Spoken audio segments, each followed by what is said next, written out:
अभी तक हम लोग जो कर रहे थे सच में वो कानून के खिलाफ है। Now we are changing our plan a little bit. By the people तक पहुंचने के लिए हम करप्ट पॉलिटिशियंस के पीछे जाएंगे और इस तरह से हम बाय द पीपल तक पहुंचेंगे। कमिश्नर राजन मैथ्यू, भले ही वो अपनी ड्यूटी सही तरीके से निभा रहा होगा, लेकिन कहीं ना कहीं वो हमारे खिलाफ है, समझे? हाँ, सिर्फ इतना ही नहीं, समंदर किनारे उन लोगों ने बहुत लोगों को मारा, उतना तक कि बोट वालों को भी नहीं बख्शा रहे। मैं सब अच्छी तरह से समझ रहा हूँ। ये पुलिस वाले की चाल है अपन तक पहुँचने के लिए, अपन सबको टपका देगा। बाय द पीपल, अपनी जान की बाजी लगाने वाले कुछ लोगों का नाम हमें पता चला है। हम उनके बारे में जानकारी हासिल कर रहे हैं। बाय द पीपल तक पहुंचने का ये शॉर्टकट होगा। मुझे लगता है राजन मैथ्यू को हम पर शक होने लगा है, पर ये सोचकर हम अपना काम करना नहीं छोड़ सकते। भले कुछ भी हो, चाहे उसको हम पर शक ही क्यों ना हो, हम अपना काम करके ही रहेंगे। हमारे सभी दोस्तों को उसने मार डाला है, तू ये भूल गई क्या? श्रीधर कामत, राज्य मंत्री। एक पार्टी छोड़कर दूसरे में जाने में इनको 1 मिनट लगता है। लालची है ये। एक टीवी चैनल का silent director, the great benami big brother.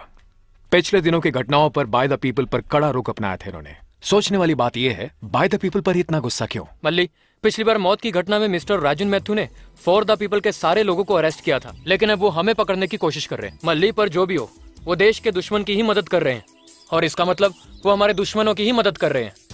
एक मामूली सा वाटर फिल्टर के लाइसेंस के ऊपर 7 लाख लीटर पानी मिलता है, और इसमें से ज्यादातर पानी का इस्तेमाल मिनरल वाटर और बियर बनाने में किया जाता है। और इन सब के पीछे है मल्टीनेशनल एजेंट बादशाह मोहम्मद। जानता हूँ कि वो एक अच्छा ऑफिसर है, वो अपनी ड्यूटी निभा रहा है, but that doesn't make any change. Court ने उसे भले ही छोड़ दिया हो। राज मलिक के मर्डर केस में मुख्य आरोपी था ये। नाम है mister Kashinath. So we are starting the countdown now. अब हमारा अगला प्लान क्या है? हमें ये पता लगाना है राजन मैथ्यू अपने पर्सनल काम के लिए हफ्ते में किस समय किस किस के साथ और कौन से दिन और कब बाहर जाता है। रात हो या दिन हो, वो सब मैं संभाल लूंगा। मली, ये तेरी जिम्मेदारी है।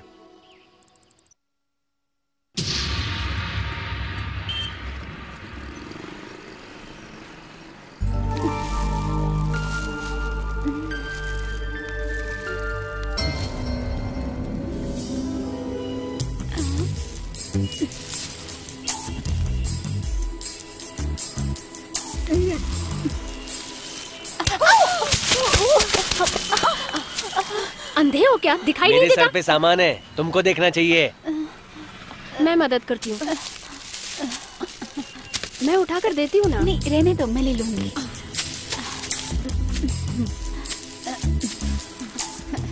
ये लीजिए। Thank you. ऑटो। कहाँ जाना है आपको? बैंड्रा। बैंड्रा जाना है, चलोगे ना? बैंड्रा जाने का 30 रुपया होगा। 30-20 रुपया नहीं, मीटर से दूंगी। रहने दो, मैं चली जाऊंगी। नहीं नहीं, मैं छोड़ देती हूँ, कोई बात नहीं। तुम्हारा नाम क्या है? मली। सर, नकली दवा के केस में परमेश्वर का नाम आया था, लेकिन उसके खिलाफ कोई गवाह नहीं होने के कारण वो छूट गया। मेरा बेटा, अब मेरा क्या होगा? ये क्यों हो गया? आप अभी देख रहे हैं कि एक के बाद एक लोग मरते ही जा रहे हैं। इन सब की मौत का कारण नकली दवाइयां हैं। ये नकली दवाइयां इस गवर्नमेंट हॉस्पिटल में कहां से आई है, ये पता लगाने की हम पूरी कोशिश कर रहे हैं। मैं संतोष कुमार, आपका रिपोर्टर। परमेश्वर जी सर। कॉलेज का लफड़ा है ये बात। पेपर में आने से आपको कोई प्रॉब्लम तो नहीं है ना? क्या कहा सर? नो प्रॉब्लम, कोई तकलीफ नहीं है सर। आज हॉस्पिटल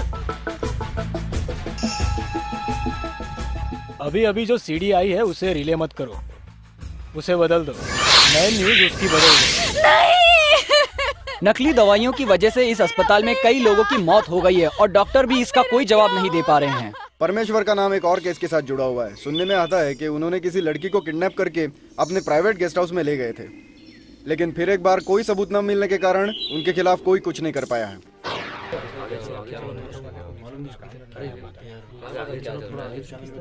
क्या हो रहा है ये सब? ना दवा है ना डॉक्टर है। ये गवर्नमेंट हॉस्पिटल कहने के भी लायक नहीं है।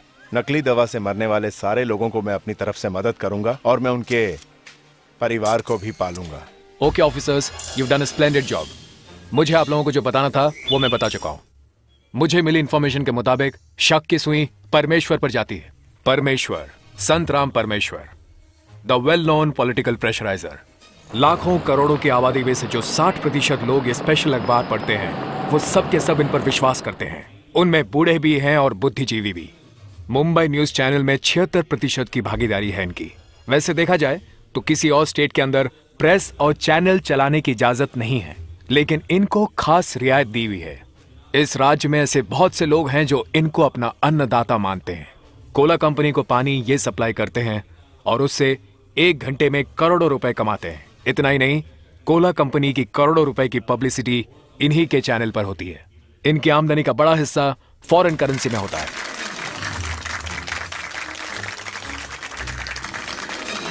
ये सब तो महज एक मुखौटा है सर। दरअसल पीछे से काम करने वाला आदमी कोई और है सर, जिसका नाम है काशीनाथ मूर्ति।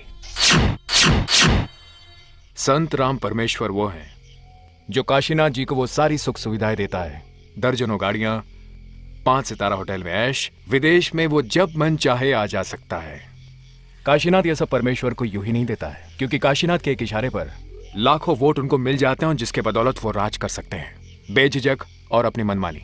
ये सिक्के के 2 पहलू हैं। एक तरफ है काशीनाथ तो दूसरी तरफ परमेश्वर। काशीनाथ का बस एक ही नारा है, हरिओम हरिओम। एक ताकत है तो दूसरा दिमाग। आज की ताज़ा खबर, एग्जाम पेपर लीक होने की वजह से एग्जाम रद्द कर दी गई है। आज के मुख्य समाचार ये है कि पॉलिटिकल मामले के बिगड़ने की वजह से कॉलेज के एग्जाम्स पोस्टपोन कर दिए गए हैं। शिक्षा मंत्री ने कहा है कि एग्जाम्स की डेट आगे तय की जाएगी। आपस में 2 पार्टियों में टकराने की वजह से परीक्षाएं रद्द कर दी गई हैं। अगली परीक्षाएं कब होंगी इसकी तारीख अभी तक डिक्लेयर नहीं हुई है। इसके पीछे कौन लोग हैं इसके नाम अभी तक डिक्लेयर नहीं किए गए। अब देखते हैं हमारे संवाददाताओं से इसकी जानकारी कुछ अधिक विस्तार में। प्रेस टीवी के 5 लोगों को कोर्ट ने जमानत पर रिहा कर दिया है। उनके खिलाफ कोई भी सबूत ना मिलने के कारण कोई भी कानूनन कार्रवाई नहीं की गई है, इसलिए कोर्ट ने उन्हें बाइज्जत रिहा कर दिया है। नकली एग्जाम पेपर की वजह से एग्जाम रद्द कर दिया गया है, ऐसा मिनिस्टर ने अनाउंस किया है। देखो, पब्लिक को सब कुछ पता चल गया, हमें जरा सावधान रहना पड़ेगा। डरने की कोई बात नहीं। एसएससी से लेकर आईएएस तक सारे क्वेश्चन पेपर हम लोग ही बनाते हैं। हमसे कौन पूछने वाला है, डरो मत। अरे केस हुआ तो परमेश्वर साहब सब देख लेंगे। क्या साहब सब संभाल लेंगे ना? हाँ, और किसी को पता भी नहीं चलेगा कि नकली पेपर यहाँ छपे हुए हैं।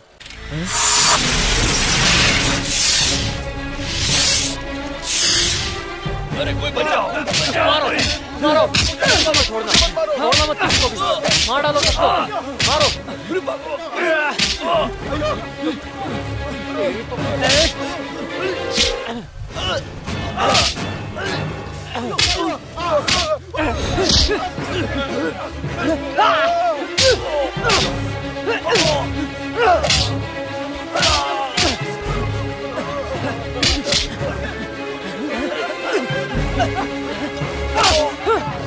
पकड़ो इसे, छोड़ना मत।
भी तेरा कलमा पढ़े, इश्क में तुम भी